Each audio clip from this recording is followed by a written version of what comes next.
Hello everyone, আসসালামু আলাইকুম। কেমন আছেন সবাই?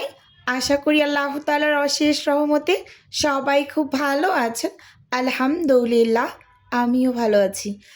আজকে আমি আপনাদের সাথে শেয়ার করব অর্ডারের চালের রুটিগুলো আমি কিভাবে বানিয়ে ডেলিভারি করি এবং সেই সাথে ফ্রোজেন পদ্ধতিটাও আপনাদের সাথে শেয়ার করব। আশা করি আপনাদের কাছে আজকের রেসিপিটি ভীষণ ভালো লাগবে। এটা বলতে গেলে একটা রিকোয়েস্টেড ভিডিও। অনেক আপুরাই বলেছেন, আপু চালের রুটির রেসিপি শেয়ার করো, তো আজকে কিন্তু রেসিপি শেয়ার করলাম। প্রথমেই এখানে আমি একটা বোল নিয়েছি, আর সেই সাথে মেজারমেন্ট কাপ মেপে এখানে আমি উঁচু উঁচু করে 5 কাপ পরিমাণ চালের গুঁড়ো নিয়ে নিচ্ছি। আমি এখানে বাজারের কেনা প্যাকেটজাত চালের গুঁড়োটা ব্যবহার করছি। এই চালের গুঁড়োটা ছিল তীর কোম্পানির, যে চালের গুঁড়োটা মানে বাজারে রেডিমেড কিনতে পাওয়া যায়, ওই চালের গুঁড়োটা আমি ব্যবহার করেছি। এই চালের গুঁড়োটা আমার কাছে ভীষণ ভালো লাগে। আমি যতগুলো চালের রুটির অর্ডার দিয়েছি এ যাবৎ সবসময় আমি এই তীর মানে চালের গুঁড়াটাই ব্যবহার করেছি। তো মেজারমেন্ট কাপ মেপে যেহেতু আমি 5 কাপ চালের গুঁড়ো নিয়েছি, তো ওই একই মেজারমেন্ট কাপ মেপে কিন্তু আমি 5 কাপ পানি নিয়ে নিচ্ছি। চালের গুঁড়ো যে কোনো কাপ বা বাটি দিয়ে মেপে নেওয়ার চেষ্টা করবেন, মানে যে বাটি দিয়ে মেপে নেবেন ওই বাটি দিয়েই আবার সেম পরিমাণে আপনি পানিটা মেপে নেবেন, তাহলে পারফেক্টলি মানে কাইটা রেডি করতে পারবেন। এখানে আমি 1 চা চামচ লবণ দিয়েছি। এখন আমি ঢাকনা দিয়ে ঢেকে চুলোটা অন করে একদম পানির মাঝে যে টক বগিয়ে যখন বলক উঠে এসেছে ঠিক ওই পর্যায়ে কিন্তু ঢাকনাটা আমি খুলে এখন আমি মেপে রাখা চালের গুঁড়োগুলো দিয়ে মাঝখান থেকে এই যে একটা কাঠির সাহায্যে একটু ফাঁকা করে দিলাম। এবার ঢাকনা দিয়ে ঢেকে আমি 1 থেকে 1.5 মিনিটের মতো ঢেকে রেখে দেব।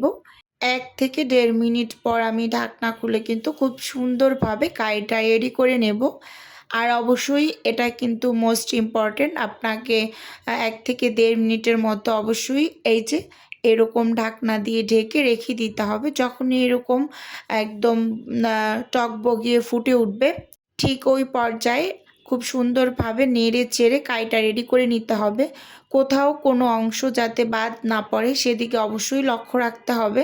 দেখতেই পাচ্ছেন আমি কিন্তু খুব সুন্দরভাবে উল্টে পাল্টে এই যে কাইটাকে রেডি করে নিচ্ছি। আর চালের গুঁড়োর কাইটা যদি পারফেক্টলি তৈরি করতে পারেন তাহলে কিন্তু রুটিগুলো খুবই সুন্দর হয়। চালের রুটি তো আমরা সব সময় মানে খুবই পাতলা করে বেলে নেই, আর এই রুটিটা কিন্তু অনেক বেশি সেনসিটিভ, তৈরি করা অনেক কষ্টের। কি আর বলবো, আমার কাছে ভীষণ কষ্ট লাগে। আচ্ছা যাই হোক, 1 থেকে 1.5 মিনিটের মতো ধাক্কা দিয়ে তারপর আমি চুলো থেকে নামিয়ে যে সরাসরি এই যে শ্রেণীর মাঝে ঢেলে নিচ্ছি। এরকম সরানো একটা পাত্রে ঢেলে নেবেন, এতে করে খুব সুন্দরভাবে গরম অবস্থায় একটু মেজে নিতে পারবেন। আর এই মেজে নেওয়াটা কিন্তু ভীষণ ভীষণ ইম্পর্টেন্ট চালের রুটি তৈরি করার ক্ষেত্রে। চালের রুটি তৈরি করতে কিন্তু আমরা অনেকেই ভীষণ ভীষণ ভয় পাই। একটু ছোটোখাটো টিপস ফলো করে যদি আপনি চালের রুটি তৈরি করেন খুবই পারফেক্টলিভাবে মানে তৈরি করে নিতে পারবেন। আচ্ছা, আজকে আমার শারীরিকটা খুবই অসুস্থ। আমার টনসিলের প্রবলেম। আমি অনেক সময় বলি তো গলায় খুবই ব্যথা। তো সেই নিয়েই আমি ভিডিওতে ভয়েস দিচ্ছি। তো যাই হোক, আপুদের কাছে ক্ষমা চেয়ে নিচ্ছি। কষ্ট করে একটু ভিডিওটা দেখে নেবেন। মানে কণ্ঠটা একটু অন্যরকম শোনা যাচ্ছে, কি আর করার। এই যে গরম অবস্থাতে আমি উপর থেকে একটু তেল দিয়ে এবার ডোটাকে করে নেব। আমি যেহেতু সবসময় একা হাতে কাজ করি, তো আমার কিন্তু বেশ অনেকটা সময় নিয়ে এই কাজগুলো করে নিতে হয়। সংসার, সন্তান, স্বামী সব কিছু সামলিয়ে তারপর কিন্তু আমি এই কাজগুলো করে থাকি। এই যে এখানে খুব সুন্দরভাবে আমি কাইটা করে নিয়েছি, দেখুন। আর এই কাইটাকে আমি সাইডে ঢাকা দিয়ে রেখে দেব। তারপর অল্প অল্প করে এখান থেকে নিয়ে আমি মেজে নেব আর মানে রুটিগুলোকে বানিয়ে নেব। অল্প অল্প করে নিতে হবে। আর আমি কিন্তু পাশে একটু কুসুম গরম পানি করে রেখেছি। এতে করে আমি হালকা একটু পানি হাতে লাগিয়ে তারপর এই যে ছোট ছোট করে আমি যে ডো রেডি করে নিচ্ছি, তো এগুলোর মাঝে প্রথমে হাতে একটু পানি লাগিয়ে তারপর কিন্তু মেখে নিচ্ছি। যেহেতু চালের রুটি, এটা কিন্তু কাইটা খুব দ্রুত গতিতে শক্ত হয়ে যায়, তো অবশ্যই পাশে আপনারা একটু কুসুম গরম পানি ঢাকা দিয়ে রেখে দেবেন। মাঝে মাঝে হাতটাকে একটু ভিজিয়ে তারপর একদম খুব সুন্দরভাবে হাতের তালু দিয়ে মানে কাইটাকে মেজে নেবেন। এটা কিন্তু খুবই কষ্টের একটা কাজ, বারবার মেজে নিতে হয়, আবার শক্ত হয়ে যায়। এই যে আমি 2-3টা করে নিচ্ছি, এটা কিন্তু ঢাকা দিয়ে রাখবো। একটা রুটি তৈরি করতে করতে আরেকটা কিন্তু কাই শক্ত হয়ে যায়, আবার কিন্তু একটু মেজে তারপর আবার আরেকটা রুটি তৈরি করি। এভাবে করে কিন্তু আমি একটা একটা করে সব রুটিগুলোকেই বানিয়ে নেব। তো দেখুন, আমি এখানে একটা লেচি বানিয়ে উপর থেকে কিছু শুকনো গুঁড়ি ছিটিয়ে নিয়েছি।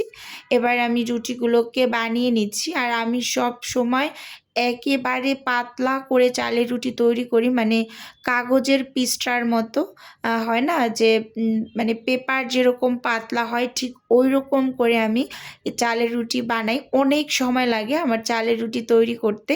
আর চালের রুটিটা সবসময় পাতলা খেতেই কিন্তু ভীষণ ভীষণ মজা লাগে। আমার কাছে তো পাতলা রুটি খুবই পছন্দের।